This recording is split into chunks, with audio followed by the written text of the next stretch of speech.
Supreme court का नागरिकता पर बहुत बड़ा आदेश। जी हाँ, बहुत बड़ा आदेश। और अब कोई नहीं कहेगा कि कागज तो दिखाना पड़ेगा। आपको याद होगा, कुछ समय पहले की बात है, भारत में जब नागरिकता अधिनियम लागू करने की बात सरकार ने की तो उस वक्त में कितना बड़ा विरोध प्रदर्शन हुआ पूरे देश में, तमाम प्रोटेस्ट हुए। लोगों से कहा गया कि आपको कागज दिखाने होंगे और तमाम जो चीजें उस दौरान में हुई, इंटरनेट तक बंद कर दिए गए, तमाम तरह के विरोध हुए, हिंसात्मक विरोध भी हुए। हिंसात्मक विरोध तो नहीं होना चाहिए, अगर आप विरोध करना भी चाहते हैं तो बड़े संयमित तरीके से संविधान के अनुसार विरोध को दर्ज करवाना चाहिए। लेकिन पेपर जब मांगे गए और ये कहा कि पेपर तो दिखाना पड़ेगा, तो उस वक्त में जो कुछ हुआ सब अभी थोड़े दिन पहले की बात है, आप सबको याद होगा। ऐसे में ये सुप्रीम कोर्ट का जो फैसला है बहुत बड़ी राहत से भरा हो सकता है। सोशल मीडिया पर तमाम इसकी चर्चा है, शायद आप लोगों तक पहुंचा हो, शायद नहीं पहुंचा हो, इसलिए पहुंचाना अपनी जिम्मेदारी हम समझते हैं। चौधरी लीगल एसोसिएट से प्रतीक चौधरी एडवोकेट आपका स्वागत, आपका वेलकम करता हूं। आज का जो वीडियो है बहुत ही इंफॉर्मेटिव है, आपको बहुत कुछ यहाँ समझने को मिलेगा, बहुत कुछ सीखने को मिलेगा। और सुप्रीम कोर्ट ने आखिर नागरिकता पर ऐसा क्या आदेश दिया है वो भी आपको जानना चाहिए। बेहद जरूरी है प्रत्येक भारतवासी को जानना कि सुप्रीम कोर्ट ने नागरिकता पर आखिर ऐसा कौन सा आदेश जारी किया है जो अब आपको कागज नहीं दिखाना पड़े। वीडियो शुरू करने से पहले देश के सीजीआई साहब को मेरा प्रणाम, अभिवादन। सीजीआई हैं जिन्होंने इस तरीके का जो माहौल बनाया है कि अब चाहे हाई कोर्ट हो, चाहे सुप्रीम कोर्ट हो, चाहे सेशन कोर्ट हो, चाहे ट्रायल कोर्ट्स हो, वहां से फैसले, बहुत अच्छे फैसले आने लगे हैं, बहुत जल्दी फैसले आने लगे हैं और न्याय जो है बहुत जल्दी लोगों को मिलने लगा है। प्रधानमंत्री मोदी जी का तीसरा कार्यकाल शुरू हो चुका है, तमाम योजनाओं को लेकर वो काम कर रहे हैं। इधर राहुल गांधी नेता विपक्ष बने हैं, वो भी तमाम मुद्दों पर संसद में सरकार को और मोदी जी को घेरते हुए नजर आते हैं आपको। इधर दिल्ली के मुख्यमंत्री अरविंद केजरीवाल दिल्ली की जेल से, तिहाड़ जेल से सरकार चलाने वाले भारत के पहले और इकलौते मुख्यमंत्री बन गए हैं। इन सब के बीच में जो खबर है, जो ये एक आदेश है सुप्रीम कोर्ट का, बहुत अहम हो जाता है, क्योंकि कुछ समय पहले की बात है, सीएनआरसी यानी कि नागरिकता अधिनियम की बात जब हुई तो ये कहा गया कि तमाम पेपर दिखाने पड़ेंगे आपको। अफवाहें भी बहुत सारी इस मामले में उड़ी, अफवाहों की बात हम नहीं करेंगे। तो इस मामले को आप लोग पूरा, इस आज के वीडियो को पूरा सुने और ज्यादा से ज्यादा लोगों तक इसको फॉरवर्ड जरूर करें, क्योंकि आपकी और हमारी दोनों की नैतिक जिम्मेदारी है कि ज्यादा से ज्यादा तक इस चीज को पहुंचाएं, जिससे कि ज्यादा से ज्यादा लोगों को इसका लाभ मिल सके। तो आइए शुरू करते हैं, आखिर मामला है क्या। तो मैं आपको बता दूं कि ये आदेश जो है, मैं आप थोड़ा सा ब्रीफ आपको पढ़ के सुना देता हूं। असम के एक शख्स की नागरिकता को लेकर सुप्रीम कोर्ट का फैसला जो है आजकल चर्चा में बना हुआ है। मोहम्मद रहीम अली नाम के शख्स का ये मसला है, जो असम जो राज्य है वहां पर पैदा हुए। तो रहीम अली का जन्म बारपेटा जिले के डोलुर गांव में हुआ। इनके पिता का नाम जो है 1965 की मतदाता सूची में था। आप जरा गौर से इस चीज को समझने की कोशिश कीजिएगा, आपके बहुत काम आने वाली है। असम का मामला है, बारपेटा जिला है, डोलुर गांव है, रहीम अली नाम का व्यक्ति है। उस व्यक्ति के पिता जो थे 1965 में, उसके माता पिता का नाम 1965 में, फिर से सुन लीजिए, वहां की मतदाता सूची में उस जिले में, असम में था। 1985 में रहीम अली और उनके भाई बहनों का नाम मतदाता सूची में आया।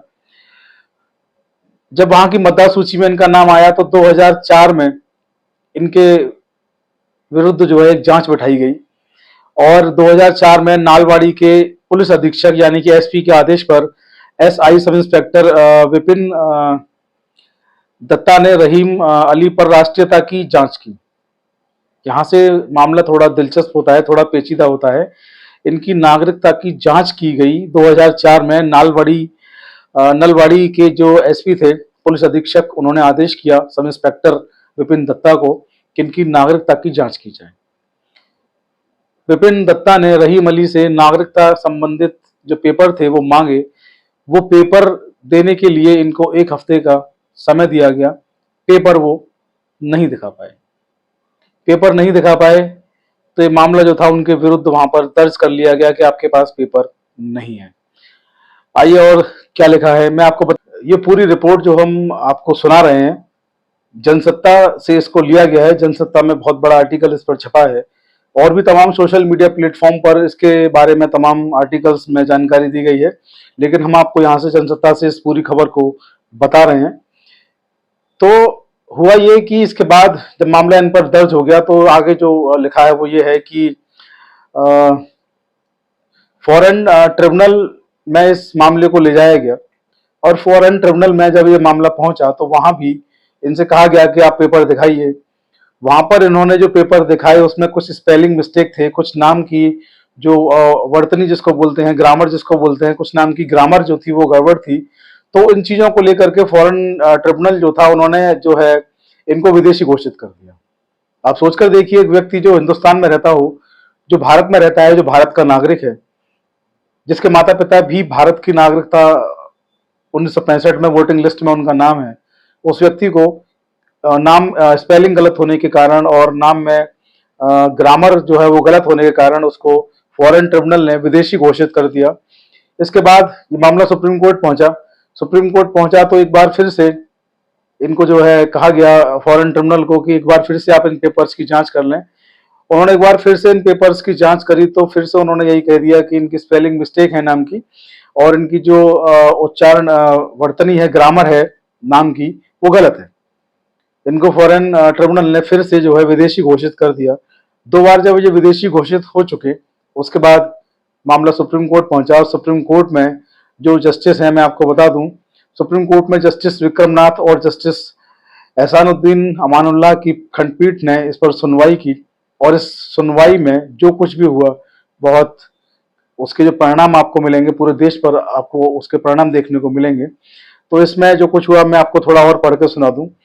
इस सुनवाई में जो मुकदमा डिस्पोजल हुआ, मुकदमे का निस्तारण जो हुआ, तो जब से इनको परेशानियां शुरू हुई, जब से इनके खिलाफ एफआईआर जांच वगैरह हुई और जब तक इनका ऑर्डर आया, लगभग 20 साल इस मामले में हो चुके। 20 साल बाद इनको न्याय मिला रहीम को, और रहीम को जो न्याय मिला उनके हक में फैसला दिया गया। सुप्रीम कोर्ट ने कहा फॉरेन ट्रिब्यूनल की धारा 9 के मुताबिक उस शख्स को अपनी नागरिकता से जुड़े दस्तावेज दिखाना जरूरी होता है जिस पर विदेशी होने का आरोप हो। आप समझिएगा इस बात को, बहुत अच्छी यहाँ पर बात कही सुप्रीम कोर्ट ने। सुप्रीम कोर्ट ने स्पष्ट शब्दों में कहा फॉरेन ट्रिब्यूनल जो है उसकी जो धारा 9 है वो कहती है कि कोई शख्स जो है अपने दस्तावेज तब दिखाएगा जब उस पर आरोप हो, शक नहीं। आरोपी अगर कोई व्यक्ति होगा तो उसे अपने नागरिकता से जुड़े दस्तावेज दिखाना जरूरी होता है जिस पर विदेशी होने का आरोप हो। सुप्रीम कोर्ट ने इस आगे ये भी कहा कि रहीम अली के खिलाफ एक भी सबूत नहीं है, कोर्ट में आरोप लगाने के साथ सबूत भी पेश किया जाना जरूरी होता है, सुप्रीम कोर्ट ने कहा। आप सोचकर देखिए सुप्रीम कोर्ट यहाँ पर कितनी गंभीर जो है टिप्पणियां सुप्रीम कोर्ट ने की हैं। इनके मायने आप समझिए क्या है कि आप केवल आरोप लगा रहे हैं, आप शक की बिना पर काम कर रहे हैं, आप आरोप लगा रहे हैं लेकिन सबूत आपके पास नहीं है। पूरे मुकदमे में आप सबूत पेश नहीं कर पाए हैं, केवल आरोप आरोप आप लोग लगा रहे हैं। तो ये जो कुछ भी हुआ, रहीम अली के हक में फैसला गया, रहीम अली को 20 साल के बाद इंसाफ मिला और वो भारतीय घोषित हुए। हालांकि फॉरेन ट्रिब्यूनल ने तो उनको विदेशी घोषित कर ही दिया था, लेकिन फॉरेन ट्रिब्यूनल की सेक्शन 9 जो है वो यहाँ पर सुप्रीम कोर्ट ने उसकी डेफिनेशंस भी समझाने की कोशिश की है कि वो ये कहती है कि उस शख्स को, उस व्यक्ति को अपने नागरिकता से जुड़े दस्तावेज दिखाना जरूरी होता है जिस पर आरोप होता है कि वो विदेशी है। ठीक है, शक की बिना पर नहीं कर सकते, सबको एक साथ में नहीं कर सकते। जिस पर आरोप होता है कि विदेशी है, आरोपी व्यक्ति को दस्तावेज दिखाना है, सबको नहीं। सुप्रीम कोर्ट ने स्पष्ट किया, धारा 9 फॉरेन ट्रिब्यूनल की यही कहती है। आगे जनसत्ता में लिखा है, जनसत्ता की रिपोर्ट के मुताबिक जो लोग सीए एनआरसी यानी कि जो नागरिकता अधिनियम में जो लोग उसको लेकर जो लोग चिंतित हैं उनको बड़ी राहत देने वाला ये आदेश है, क्योंकि वहां भी नाम की स्पेलिंग और नामों में छोटी छोटी गलतियां हैं जिनको कि इस सुप्रीम कोर्ट के आदेश के अनुसार सुधारा जा सकता है। तो आप लोगों ने देखा कि इस आदेश में क्या है, आप लोगों ने समझा होगा कि आदेश में क्या है, कितना महत्वपूर्ण हो सकता है आदेश आने वाले समय में प्रत्येक भारतवासी के लिए। तो आप लोगों को बस यही कहना चाहूंगा कि हमने अपना फर्ज पूरा किया, आप लोगों तक इस आदेश को पहुंचा दिया।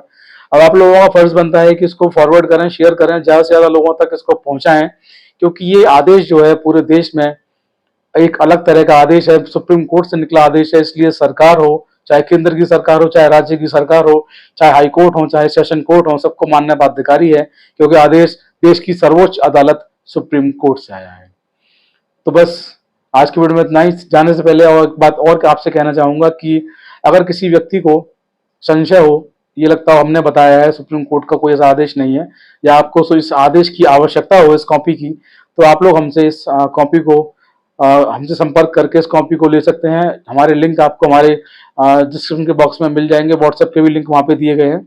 आप लोग हमें व्हाट्सएप पर, ईमेल पर या यहाँ कमेंट बॉक्स में लिख करके इस आदेश की कॉपी को हमसे आप लोग ले सकते हैं। तो आज के वीडियो में इतना ही। जय हिंद, जय भारत, नमस्कार।